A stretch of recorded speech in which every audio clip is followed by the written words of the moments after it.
You want to install a decent home theater but you have a tight budget? You can do this. Custom power source. Concealed electrical wiring.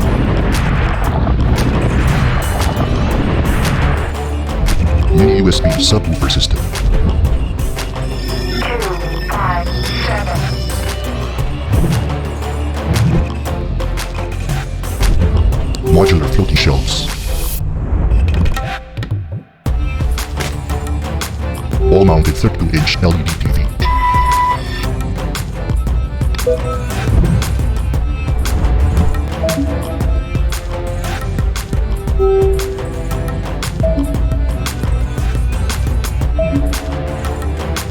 How to do it and for how much? Watch this entire video.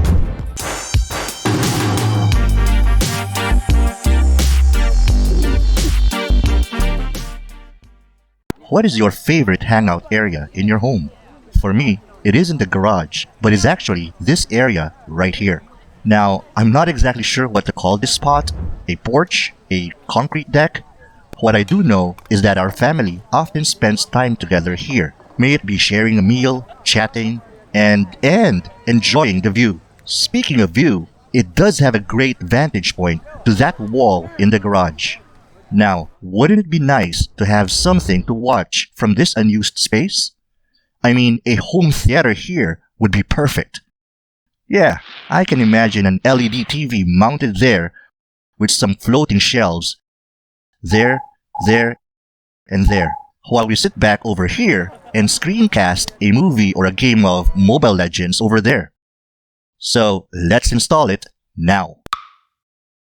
Okay, I thought that was going to be easy. Well, like always, we have to do it the handyman way. Here we go. Hey there, this is HanDIYman 007, and if we're just meeting for the first time, hello. And my passion is building, fixing, and improving all sorts of stuff at home for my family, and sharing with you what I have learned from experience and from others. There's no home theater without a decent sized TV.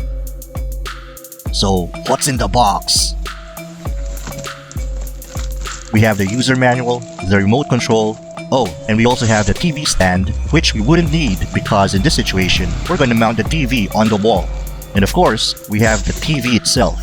By the way, if you're interested to set up a budget home theater too, I'm going to flash on screen the different items I'm using throughout this video and how much we got them for. Like this. Also, I'm going to include their links in the description below.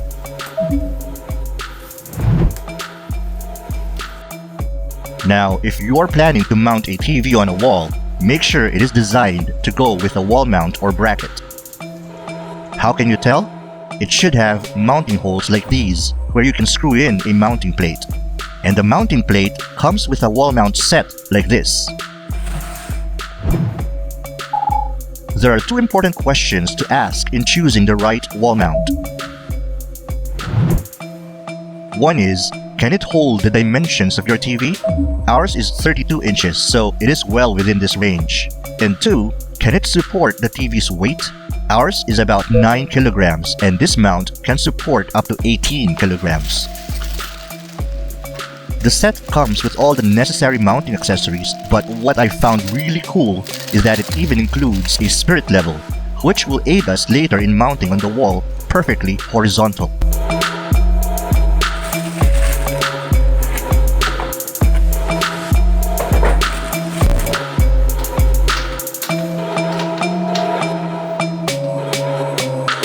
The wall bracket itself has 3 horizontal access points and 1 vertical access point, which allows you to pan the TV left or right and tilt it up or down.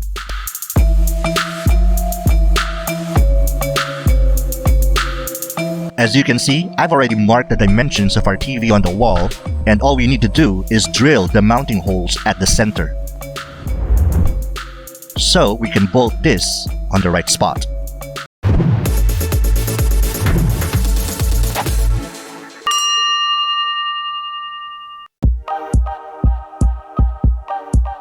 These are all the items in the wall mount set. A simple wrench for tightening nuts, the spirit level you saw earlier. On the TV side, we have 4 rubber spacers, 4 metal washers, 4 medium screws, and 4 small screws. On the wall side, we have 3 big torque screws along with metal bolts. Finally, the mounting assembly itself. But it wouldn't be a complete home theater experience without these items.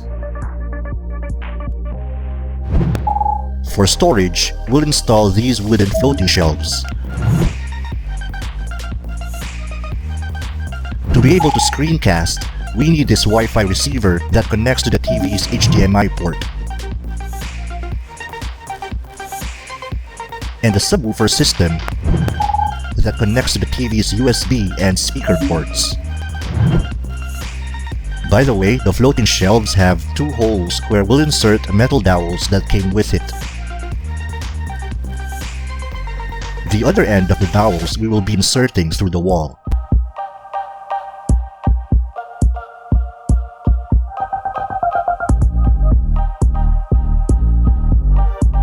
Since there's no power outlet in that area, we'll use this extension outlet and about 4 meters of electrical cord to build one. We'll run the electrical cord through these PVC moldings so nothing is dangling from the ceiling and wall to get a clean look.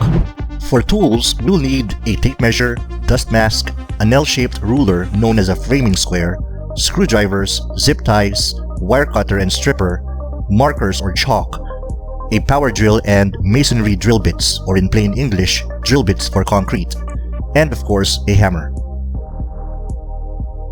We begin by setting the wall mount against the wall and marking through the bolt holes.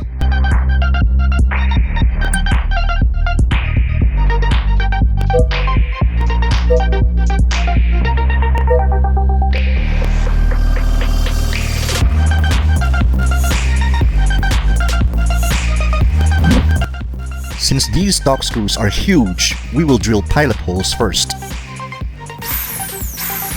If you're not too confident in handling a power drill, I suggest that you watch my video on 9 power drill tips and tricks you should know. There, I show you techniques on drilling against concrete walls. I'll include a link in the description below.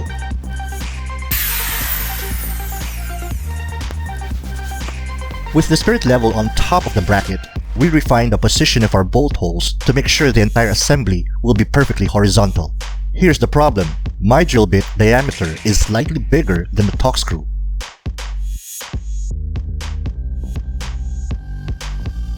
I use it anyway because there's a nifty trick you can use to address this problem.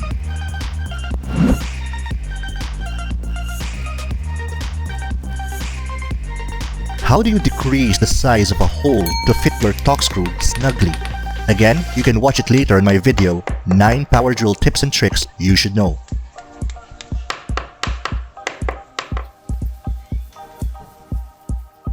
Now we screw in all 3 matching bolts, not all the way but just enough to support the assembly.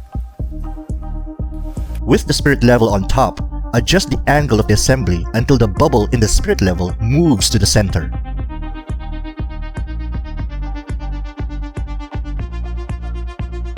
Hold that position while you tighten the screws until the assembly doesn't wiggle anymore.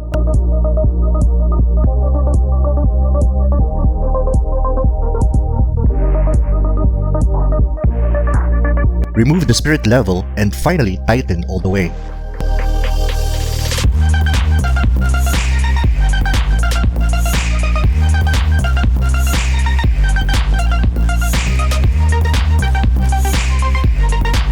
At this point, a screwdriver will no longer give you enough torque. You can do the final tightening with a small wrench or ratchet.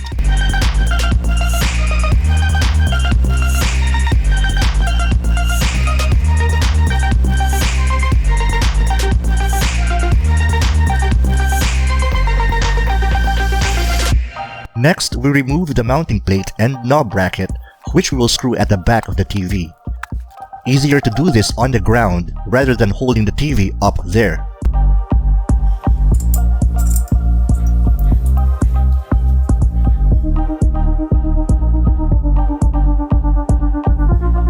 It's time to determine which set of screws to use, medium or small.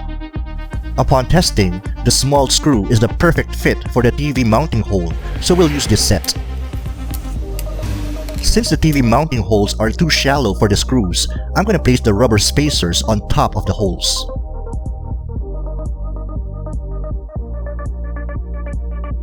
With the knob bracket underneath the mounting plate, we fasten the mounting plate with the screws and metal washers. Make sure everything is tight. You don't want your TV falling off in the middle of a good movie.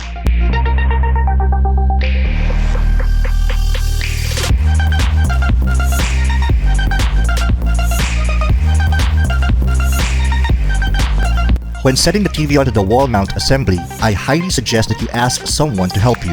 One holds the TV in place, while the other aligns the knob bracket at the back and tightens the nut and bolt.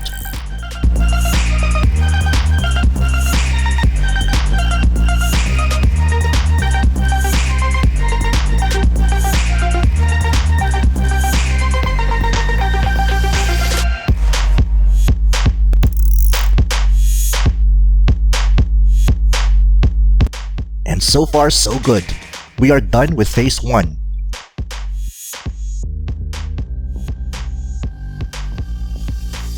Phase 2 is mounting the floating shelves.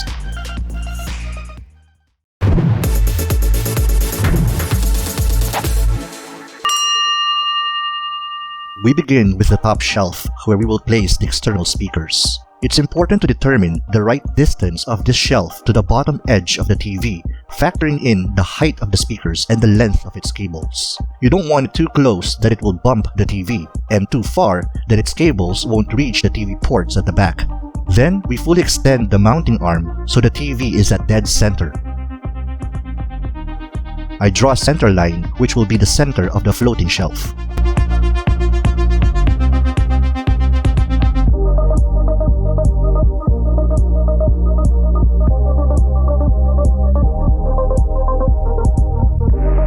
Using the spirit level, ensure that the shelf is perfectly horizontal, then mark on the wall where the dowel holes align.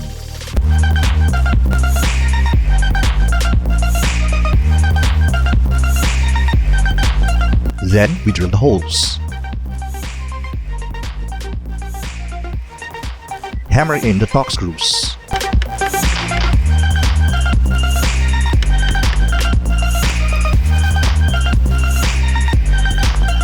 Insert the threaded end of the metal dowels and screw in the dowels deeper into the wall with a vice grip wrench.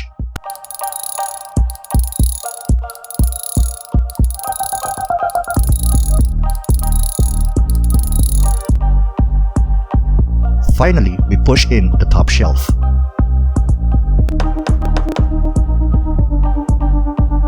I don't want all 3 shelves to be symmetrical to the TV because I want it to get that dynamic look. So we're going to set the middle shelf off right and the bottom shelf off left.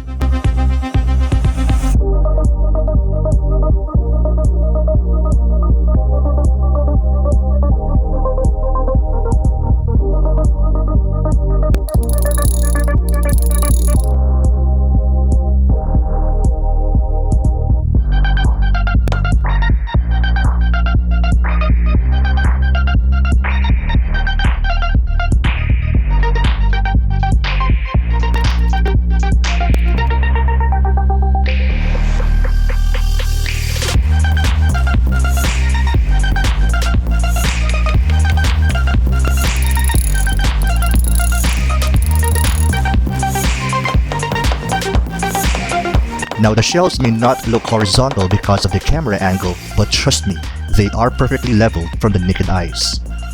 With that, phase 2 is complete. Phase 3 is all about cable management. Starting with zip ties to hold the TV power cable against the mounting arm so the cable isn't seen in front.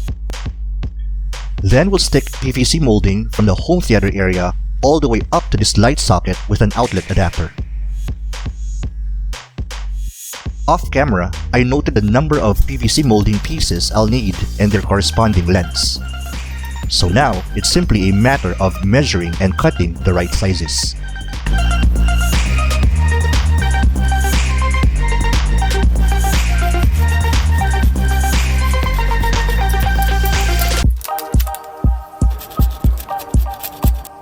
For all the PVC moldings I will be sticking on the wall, I will coat them with this primer red spray paint.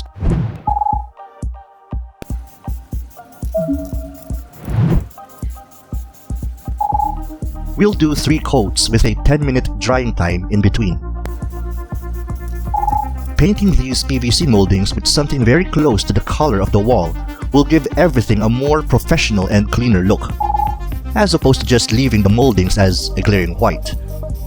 We'll also spray this extension outlet with the same primer red to complete the look. Note that what I'm spraying on is just the cover of the extension outlet, which I temporarily unscrewed from the assembly. You don't want to spray paint with the assembly itself, as paint might get into the openings and cover the metal plates.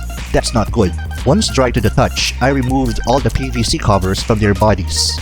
Then at the back side of each body, as you see here, I applied dots of epoxy adhesive about 2 to 3 centimeters apart. Still without their covers, I set the pieces of PVC moldings in their right places on the ceiling and walls, eventually forming a continuous conduit for the electrical cable later.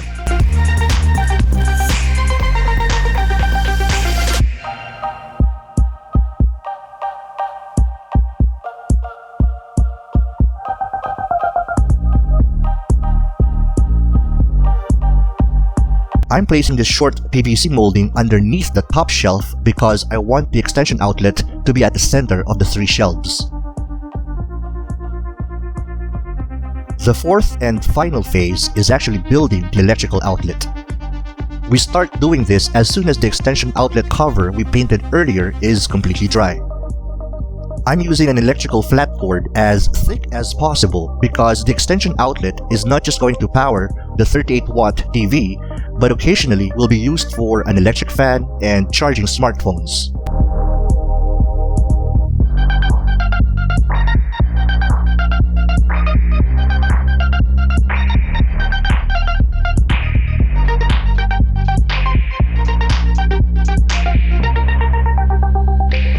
Once the wires are connected and secured, we can screw the cover back in.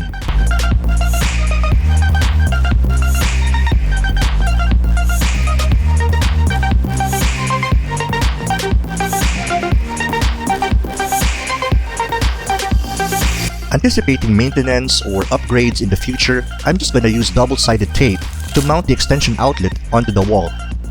This way, I can easily remove or replace it if the need arises.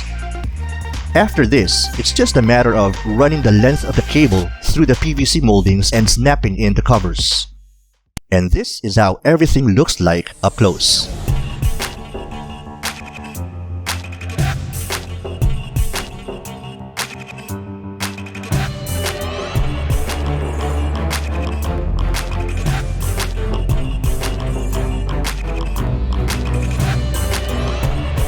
By the way, to be able to insert the TV's power cord into the PVC molding, I cut the painted PVC cover in half. Then I slid the top half a bit upwards and the bottom half downwards to create this center gap.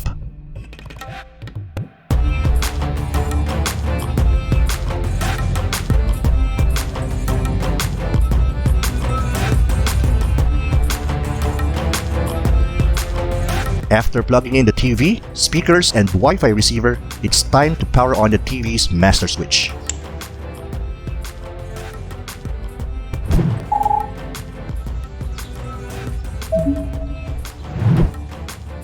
And the moment of truth.